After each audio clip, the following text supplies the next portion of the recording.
direct dealing with Israel because they have been in sin so long.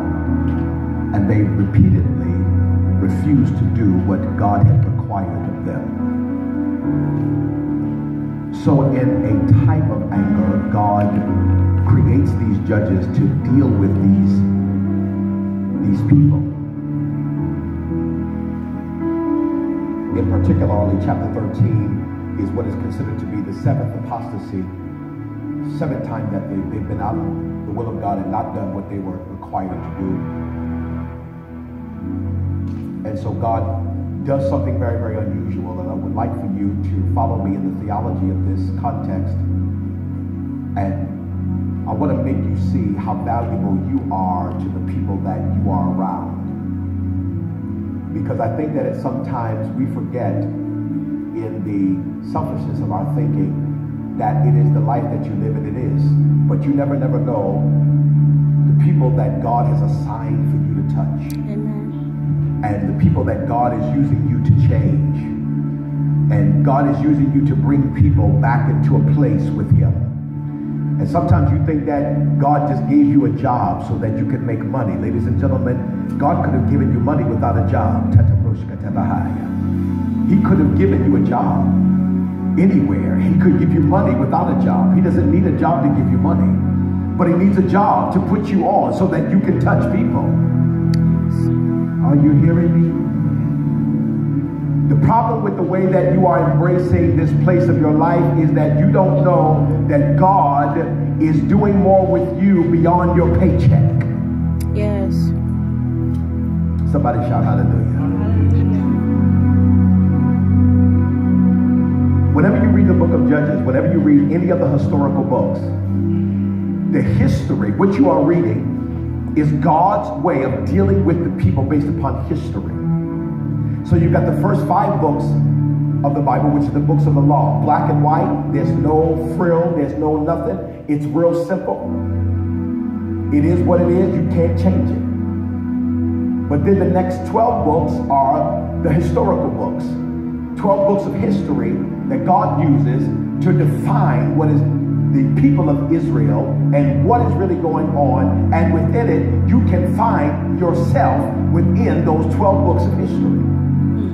Hallelujah. And so whenever anybody preaches from any of the historical books, it's God's way of trying to show you who you were like in history. Oh, y'all don't hear me. Y'all don't hear me. Y'all don't hear me. You ever heard this statement that you are in danger of repeating your past when you don't know the history?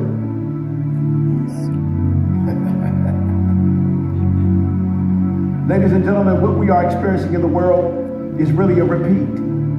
This is not new.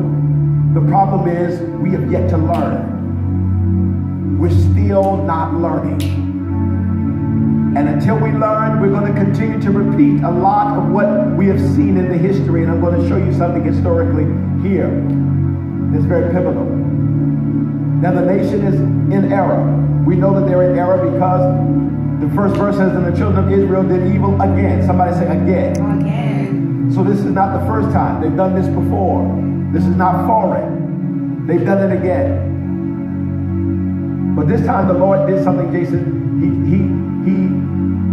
He did something that is kind of what you will see is a philosophical of what He did with Jesus. The Bible says, after they did again evil in the sight of the Lord delivered them into this evil people for 40 years. Somebody say 40 years. 40 years. 40, the biblical number of 40 is the number of testing. God put them, listen to me very carefully, God put them into a test. No, catch this. What you are dealing with, God put you there. Thank you, Jesus.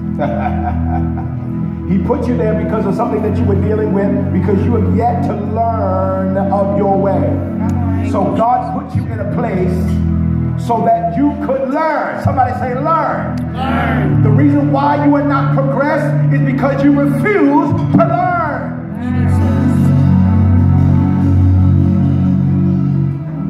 So rather than God just throwing you away, God dropped you in a thing called a test. He said, I'm going to let you stay there. Because I love you enough that I'm not just going to throw you away. I need you. And I know that people over the years say, God don't need you. Well, if God didn't need you, he wouldn't brought you here. Listen, if God didn't need you, he would never bring you here. God is not like everybody else where they just do stuff just to be doing it. God is not that man. God is going to do everything by divine purpose. Matter of fact, in the book of Proverbs, it says, many are the plans in a man's heart, but nevertheless, the Lord's purpose shall prevail. God has a purpose. Say that. God has a purpose. God has a purpose. And that purpose is in me. Say that. God has a purpose. And God's purpose shall be done in me.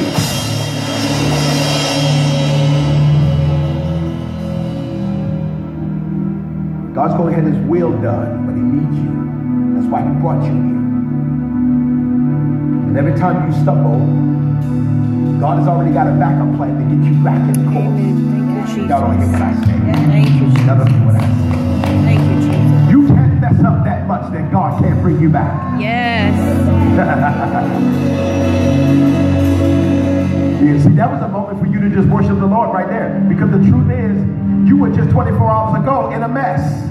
Thank you, Jesus. You were in a place that you were not where God wanted you to be.